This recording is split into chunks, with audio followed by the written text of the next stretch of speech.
When you get extremely clear about what you want and you get fed up and sick and tired of being sick and tired, and you wake up one morning and you say, I don't want to feel this way anymore. I want you to hear me that your growth is the only limit to your happiness. Unless doing something is a must, that's when you start to overcome procrastination.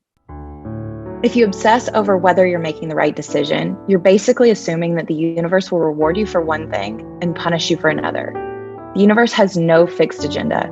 Once you make any decision, it works around that decision. There's no right or wrong, only a series of possibilities that shift with each thought, feeling, and action that you experience. Deepak Chopra.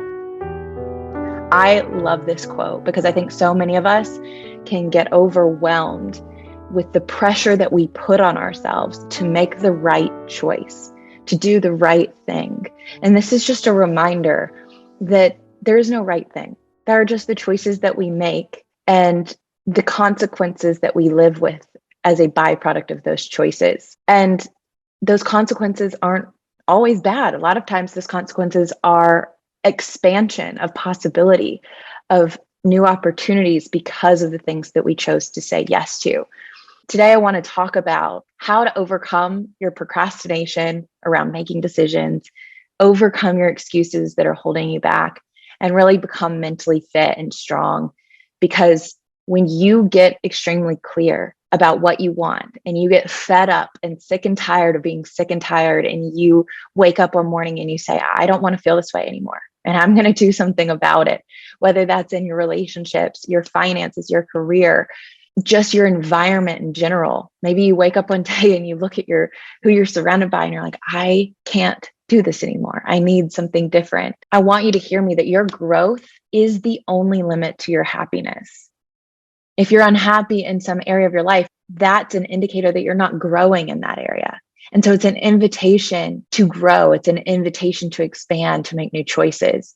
Our future is built on the foundation of our daily decisions. I'll say that again. Your future is built on the foundation of your daily decisions. And at some point, you've got to be real with yourself about the gap between the life that you want to live and the life that your daily habits are leading you towards. So I just want you to take an inventory real quickly and think about what are your daily habits and rituals, because you have them whether you are aware of it or not. You wake up at a certain time. You brush your teeth every day, hopefully, right? You take a shower. Maybe you go to the gym. Maybe you watch Netflix. Maybe you go to work. Like, these are our daily habits and rituals. Maybe you have a habit of hitting the snooze button or fitting so many things on your plate and saying yes to so many things that it feels like you always have a never-ending list of things to do, and you can never get caught up or never feel like you're actually like moving in the speed you want to move in, but you feel like you're constantly behind, right? Maybe that is a habit of yours. So what are your daily habits? Because they're moving you in a direction. And what we have to look at is it moving us towards what we want? We have to be intentional, you guys, because if you were on a boat, you wouldn't just float out to sea and expect to get where you're going and just hope that the winds take you where you want to go. No, you have to be the captain of that ship. You have to point it in a direction. You have to actually drive the boat. So where are you driving the boat? Because maybe you are living and moving in a direction that you didn't intend to, simply because you've gotten out of the habit of being intentional. We all get caught up sometimes. We all find ourselves making excuses at times. But here's the thing I've learned. People who make excuses have gotten disconnected from their destination, that endpoint, that North Star. And if we don't have a North Star, if we don't have a vision for the future, a destination in mind, a goal that we're headed towards, then we'll just drift out to sea. We'll just get lost and then waste precious years and time of our life that we can never get back. And one day wake up and think, oh, wow, I'm not where I want to be. So if you're struggling to overcome your own excuses, if you see yourself constantly having a reason that you're justifying why you didn't do what you said you were going to do, why you didn't get in the gym again, why you didn't answer those emails, why you didn't start the business. You can have your excuses, because I'll tell you, most of them are valid. Maybe it's because you're busy. Maybe it's because you're a mom, single mom. Maybe you're raising kids. Maybe you're a caregiver. You've got so much going on. They're all valid. Maybe it's because you grew up in a certain environment and you didn't have support. We all have reasons that we can hold on to as a reason for not moving forward, not moving towards the thing that we want. But our excuses, although sometimes valid, are they serving? Are they actually helping us in any way? Or are they just the thing that helps us to feel comfortable with staying where we are? So the people who make excuses have gotten disconnected from their destination. And I want to encourage you guys today to reconnect with that point, reconnect with that destination. Where are you going? Why? Why is it so important that you get there? Because as soon as you get clear about where you're headed and what you want, that's when resistance shows up, right? That's where you have to get skilled at maneuvering the ship. That's when the storms start to rage. And the moment that resistance shows up, it sounds like I'll do it tomorrow. It sounds like I don't have time. It sounds like I'm too tired. Those are the storms. That's the opponent that you must learn to mentally overcome. Not just overcome, but expect it. Expect that as soon as you say, I want more, that's when you're going to experience storms. It's an invitation for resistance to see how committed are you. You know, there's that saying that smooth seas never made a skilled sailor. And it's so true. So many of us, we just want life to be easy. Why can't it just be easy to get fit? Why just can't it be easy to make $1 million? Why can't it be easy to have a healthy relationship? No, these things take work. Great things are great because of the adversity it took to get there. The skills you had to master, and they're not mastered overnight. If it was easy, everyone would do it.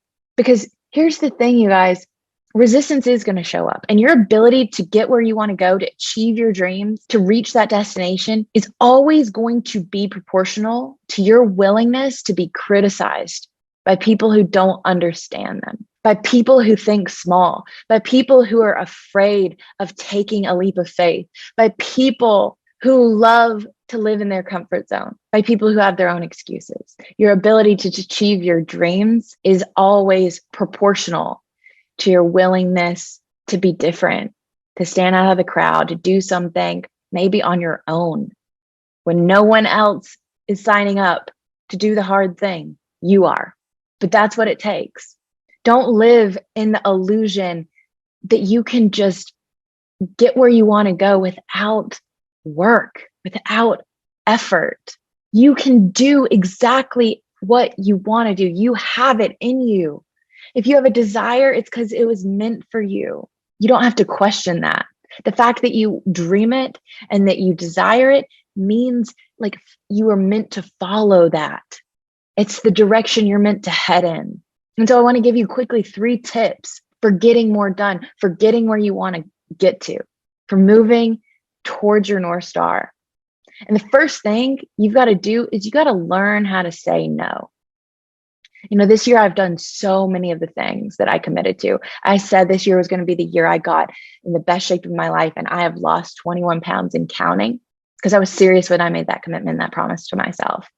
And I moved in that direction. I set a vision and a goal in a direction, and I started to move every day towards that. And sure, I had days that I didn't make a ton of progress, but that was my North Star, and I always came back to it.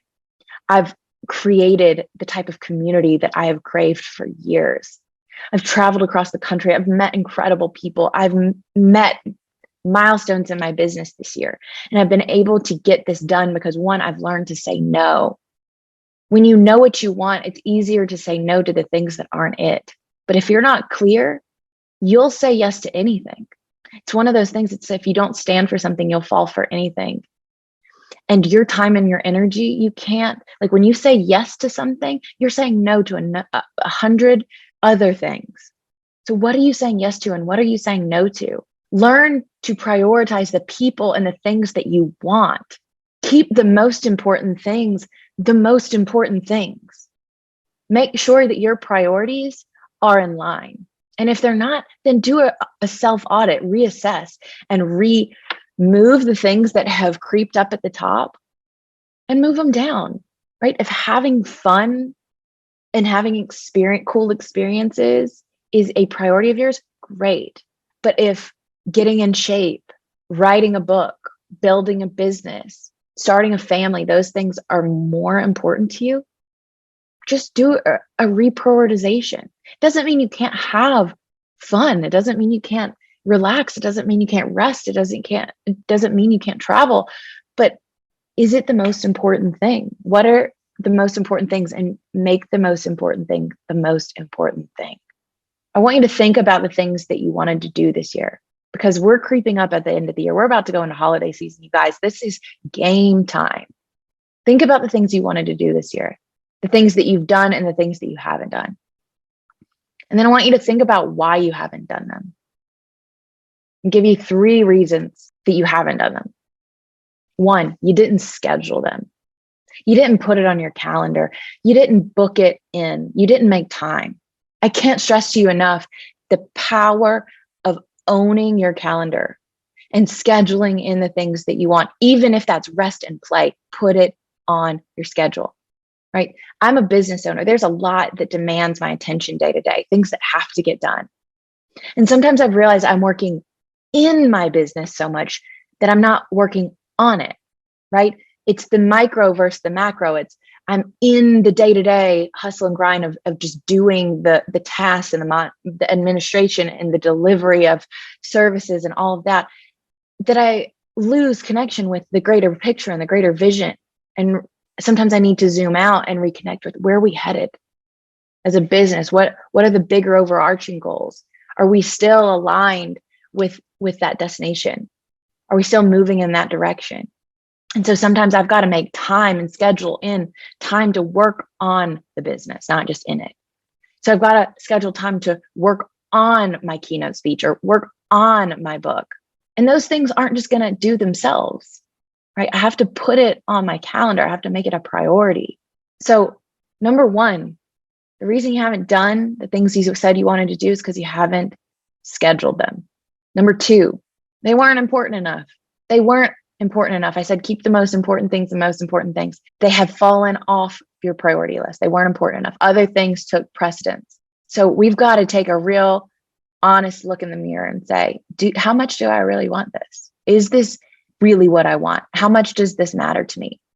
And sometimes I have encouraged my clients to make a list of the things they want, right? Their goals.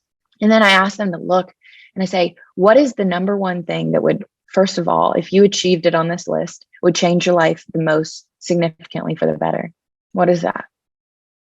And what is the thing that you will work your entire life to make happen, right? If you make a list of all your goals, all your dreams, all the things you want to do this year, put a number by them in terms of importance. 10 being, I will work my entire life to achieve this goal. Anything 5 and below, it's likely that you don't want it that bad. It's likely more of an obligation, I should do this, not I want to, because we're always going to get our musts, not our shoulds.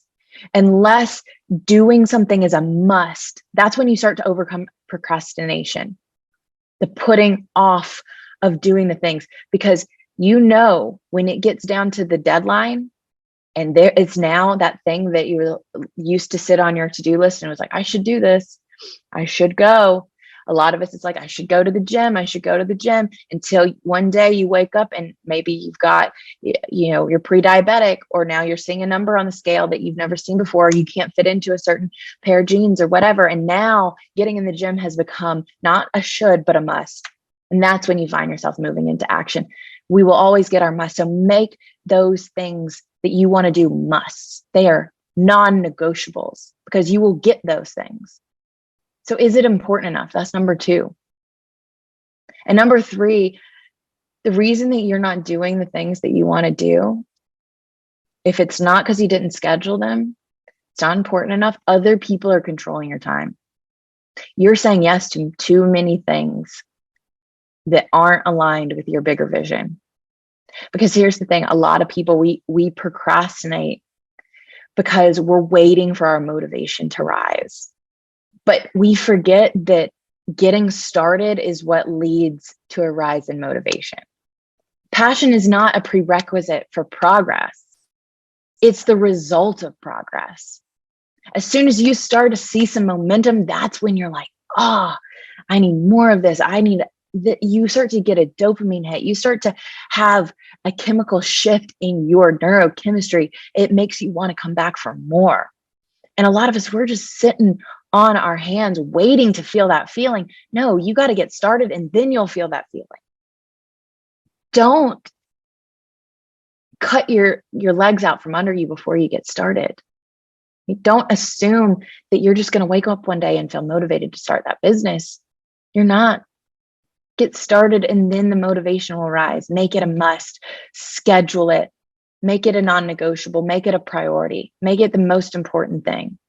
And recognize that when you get clear, that's when all of your excuses are going to show up. It's normal. It's part of the process, but that is part of the process of becoming mentally strong and fit, is learning how to ignore those voices and how to replace it with such a deep commitment and connection to the greater vision of where am I headed? What direction am I going in? Because where you lack vision, you will perish. Like, you will crumble. And there's so many of us that are just living unconsciously, just floating out at sea and wondering why we haven't gotten where we want to go. Unconscious living is like being asleep at the wheel. What happens when we do that? We inevitably run a lot of people over and we get way off track. So let's wake up. Let's become really intentional about where we're going, why, and do those three things. Make it a priority. Schedule it. Put it on your calendar. Learn to say no. Stop letting other people control your time and your schedule. Own your day. Become responsible for your results and the decisions and the habits and the rituals that you are living out day to day. And I promise you, you will see results. You will increase your momentum and your motivation will increase as a result. I believe in you and you deserve to get where you want to go. So let's stop just drifting through life. Let's get back into the captain's chair. I love you. Thank you for being here this week. If this inspired you, I hope that you'll share it with a friend. I hope that you'll screenshot it, tag us, the Coachable Podcast, on Instagram. We also release the full video of this podcast on YouTube. If you don't follow us there, subscribe, like, and you can leave us a rating and review. That is like the best way you can let us know that you appreciate the show. And if you do, and you send us a screenshot to support@torigordon.com of your rating and your review, we will send you a free link to get the Find Your Purpose workshop, a 3-part series all about how to unlock your potential and your purpose and start to live it now. You're incredible. Go be coachable this week, and I'll see you next week on the Coachable Podcast.